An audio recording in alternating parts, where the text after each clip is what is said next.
Scene opens with dramatic, slow-motion footage of Caitlin Clark walking onto the court, crowd roaring in the background. The camera cuts to Stephanie White standing on the sidelines, her eyes fixed on Clark, a single tear rolling down her cheek as she wipes it away quickly. She's back. Two words that have sent shockwaves through the entire basketball world. Two words that have made fans leap out of their seats. Critics eat their words, and opponents tremble before the tip-off. Caitlin Clark, the name that needs no introduction, the player who redefined women's basketball, the phenomenon who turned every game into a spectacle, is officially back on the court. But this time, it's different. This isn't just about records. This isn't just about deep threes or no-look passes. This is about redemption. This is about proving that greatness doesn't fade, it evolves. And if you think you've seen everything Caitlin Clark has to offer, you haven't seen anything yet. Because standing on the sidelines, watching her every move with a mixture of pride, relief, and raw emotion, is Stephanie White. A coach who has seen it all: the highs, the lows, the injuries, the doubts, the media storms. And in that moment, as Caitlin took her first step back onto that hardwood floor, Stephanie White couldn't hold back her tears. Why? That's what we're about to uncover. From the whispers of retirement to the roar of a comeback, from personal battles to professional betrayals, from tears of frustration to tears of joy. This is the story of Caitlin Clark's return. And trust me, Yanni, this isn't just a sports story. This is a human story. A story of resilience, of second chances, and of a bond between a player and a coach that goes far beyond the game. So buckle up, because what you're about to witness is nothing short of legendary. The fall that shook the throne. Scene opens with flashing news headlines. Clark out indefinitely. Is this the end of an era? Women's basketball loses its brightest star. The world stopped on that cold November night. It wasn't supposed to happen like this. Caitlin Clark, the golden girl of women's basketball, was at the peak of her powers. She had just led her team to a historic championship run. She had shattered scoring records that stood for decades. She was on every magazine cover, every highlight reel, every conversation about the future of the sport. And then, in a single moment, it all came crashing down.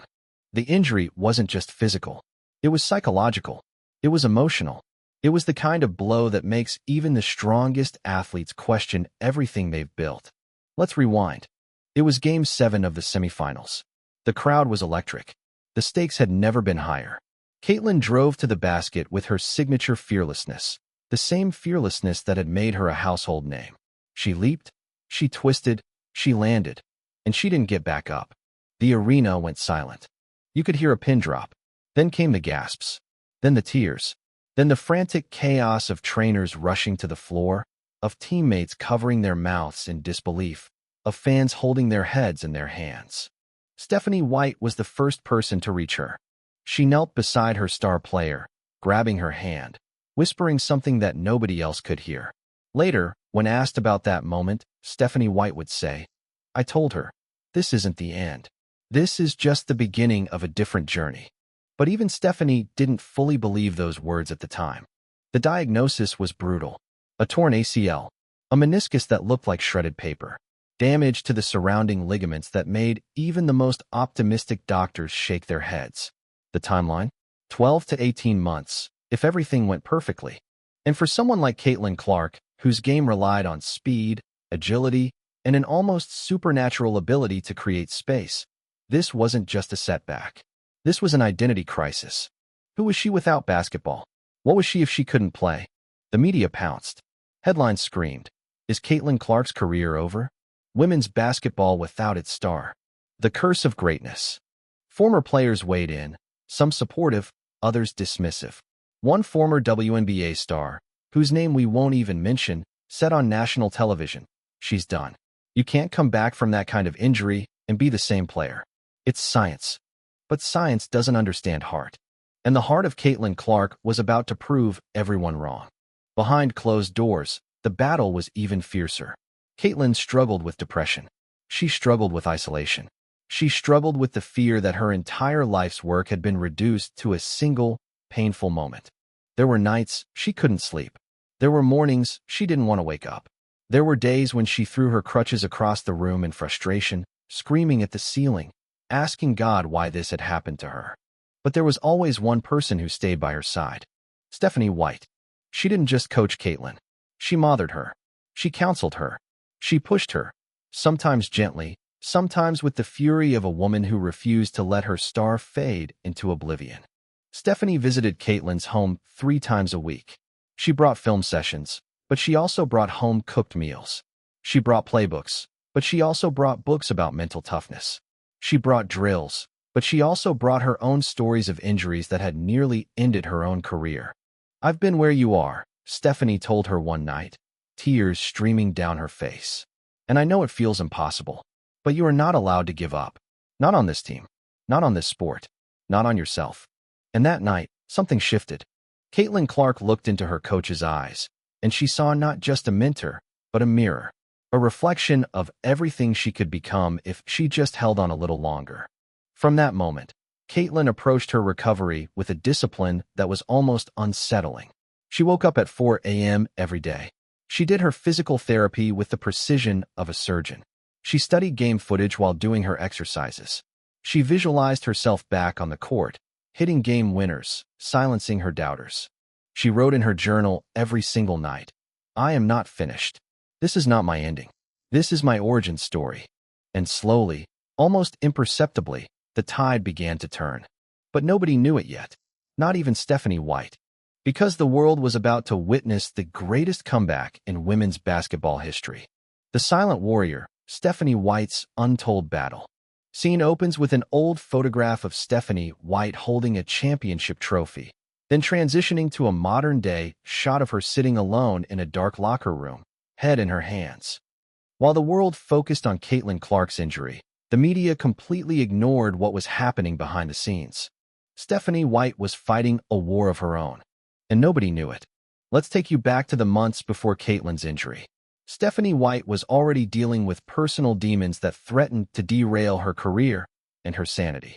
Her marriage was crumbling. Her husband, a former college basketball coach, had walked out on her 6 months earlier, citing her obsession with the game as the reason. The divorce was bitter, messy, and public. Tabloids had a field day. Stephanie White, the stoic, controlled, unshakable coach, was suddenly the subject of gossip columns and late-night jokes. But she never broke. She showed up to practice every day with a smile.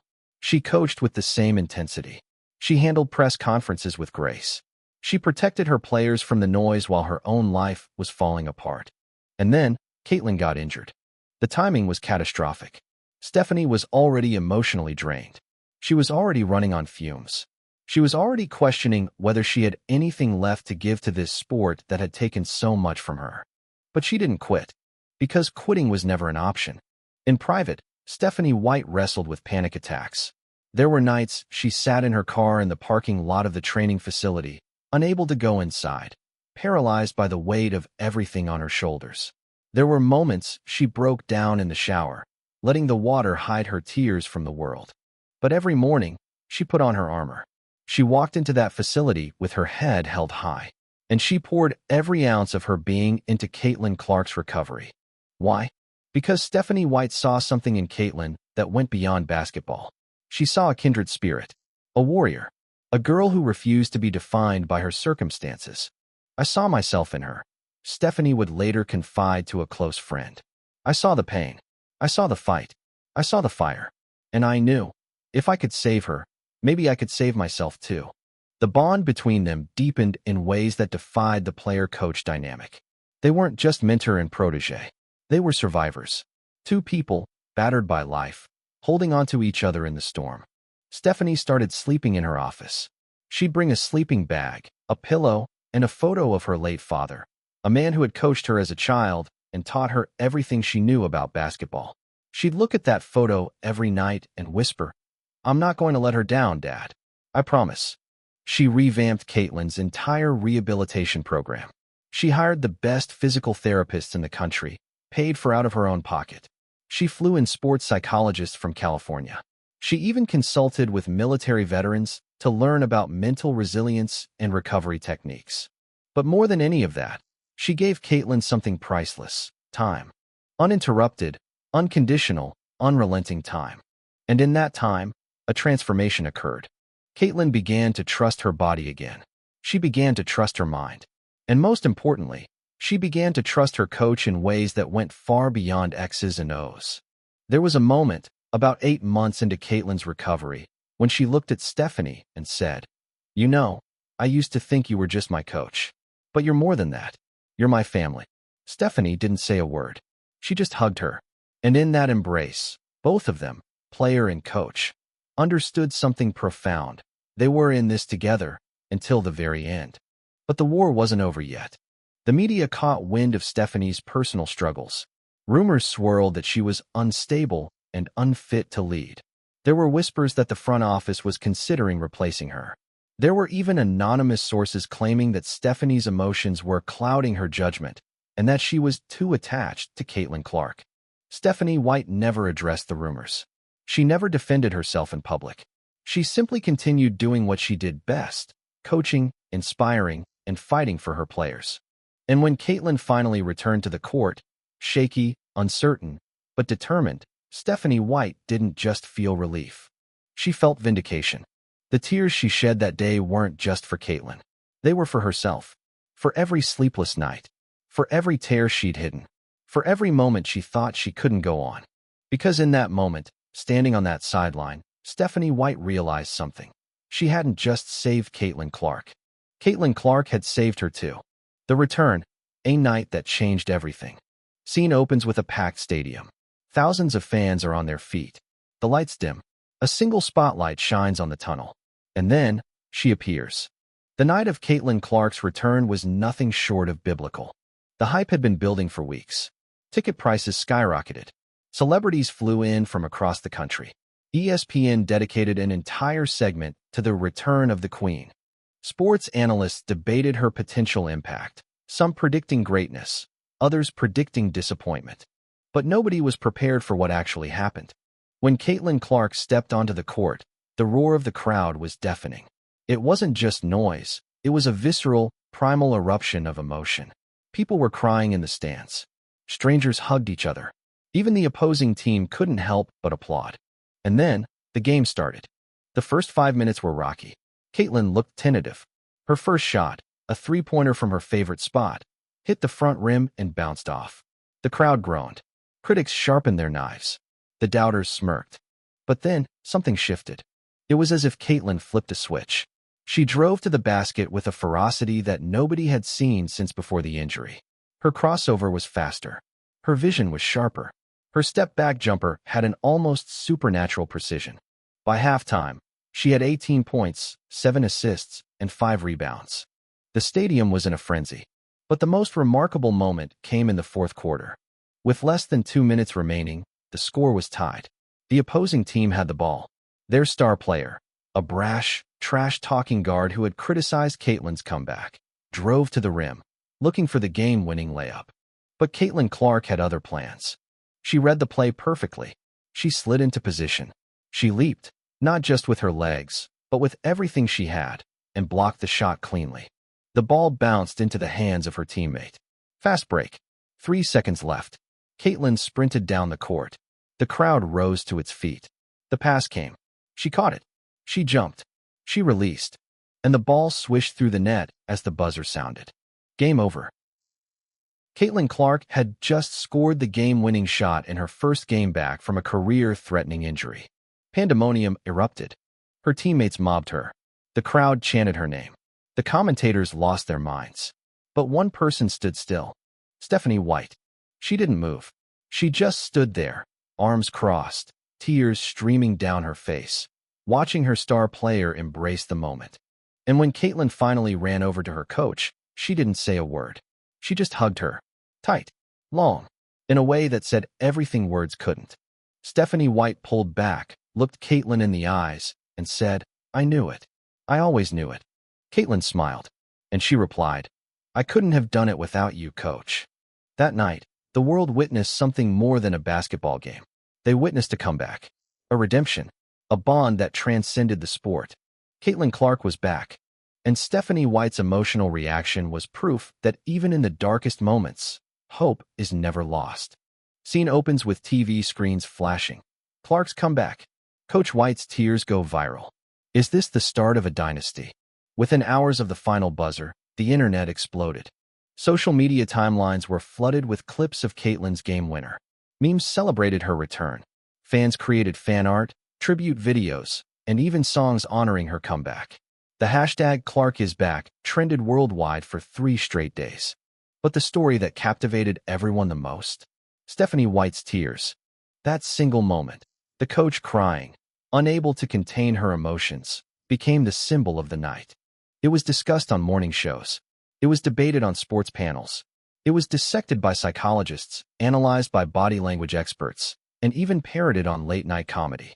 But nobody, and we mean nobody, truly understood the depth of what those tears represented.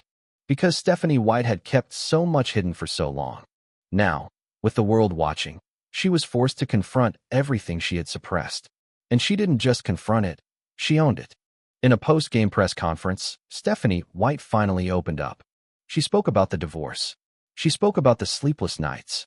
She spoke about the moment she nearly quit coaching altogether. She spoke about the panic attacks, the doubts, the overwhelming weight of carrying a franchise on her shoulders. And then, she spoke about Caitlin Clark. This young woman, Stephanie said, her voice cracking, is not just a great player. She is a great human being. She taught me that strength isn't about never falling down. It's about getting up, every single time. The press room was silent. Reporters, many of whom had written scathing articles about Stephanie in the past, were speechless.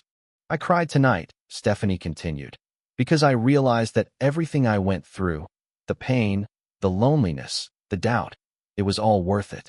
Because I get to see her live her dream. And that dream, it's just beginning. The video went viral. Tributes poured in from across the sports world. Former players, rival coaches, even celebrities, everyone had something to say. Many had criticized Stephanie White in the past for being too strict or too emotional. But now, they saw her differently. They saw her as a human being, a fighter, a survivor. But there was one reaction that mattered most. Caitlin Clark's. After the press conference, Caitlin found Stephanie in the locker room. She hugged her again, this time even tighter. You didn't have to say all that, Caitlin whispered. But I'm glad you did. Because now everyone knows what I've always known. You're the strongest person I've ever met. Stephanie White laughed through her tears. Takes one to know one, kid. They sat together in the empty locker room for hours, talking about the journey. The highs, the lows, the nights they thought they'd never make it, the moments they almost gave up. And in that quiet, sacred space, they made a silent pact. No matter what happened next, whether they won championships or lost games, they would always have each other. Because some bonds are forged not in victory, but in struggle. And that night, Stephanie White and Caitlin Clark proved that the greatest comebacks aren't just about what happens on the court. They're about what happens in the heart. The future, what comes next for Caitlin Clark and Stephanie White? Scene opens with a montage of Caitlin Clark training, Stephanie White coaching, and glimpses of their upcoming season schedule. So what comes next for Caitlin Clark? And what about Stephanie White? Now that the dust has settled and the world has witnessed their triumphant moment, the pressure is higher than ever. Because a comeback is one thing, sustaining greatness is another. In the weeks following Caitlin's return, the team went on a winning streak that left commentators stunned. Caitlin averaged 30 points, 10 assists, and 8 rebounds per game. She was back to her old self. No, she was better, sharper, more disciplined, more focused. But not everything was perfect. Behind the scenes, challenges remained. The front office still had doubts about Stephanie White. Despite her emotional press conference, there were whispers that she was too attached to Caitlin, that her coaching style was reactive rather than strategic. And Caitlin herself was dealing with new pressures. Endorsement deals, interview requests, public appearances. The weight of being the face of a sport, not just in the United States, but globally. How would she handle it? How would they handle it? In a private meeting, Stephanie and Caitlin talked candidly about what lay ahead. I know people expect us to win everything, Caitlin said. But that's not what I care about most. I care about making sure we do this the right way. Together. Stephanie nodded. I feel the same way. We didn't come this far just to fall apart now. We built something real. Let's protect it. And that's exactly what they did. Stephanie White implemented a new training regimen. one that focused not just on basketball skills, but on mental conditioning and emotional resilience. She hired a wellness coach. She made meditation and therapy mandatory. She created a culture where vulnerability was a strength, not a weakness. Caitlin embraced it all. She became a vocal advocate for mental health awareness. She spoke openly about her struggles with depression and anxiety. She used her platform to normalize conversations that had long been taboo in professional sports. And as a result, the team grew closer than ever. They finished the season with the best record in the league. They dominated the playoffs. They made it to the championship finals, a series that went to Game 7. And in that Game 7, with the world watching, Caitlin Clark delivered the performance of a lifetime. She scored 45 points. She dished out 12 assists. She grabbed 9 rebounds. She blocked 3 shots. She was unstoppable. But when the final buzzer sounded and the confetti fell, Caitlin didn't celebrate by herself. She ran straight to Stephanie White. They embraced in the middle of the court, surrounded by cameras, cheering fans, and the roaring crowd. "We did it, coach," Caitlin screamed. "We did it, kid," Stephanie replied. And in that moment, amidst the chaos, the celebration, and the joy, Stephanie White cried again. But this time, they weren't tears of pain or relief. They were tears of pride. Because Stephanie White had once promised herself that she would never give up on Caitlin Clark. And she kept that promise.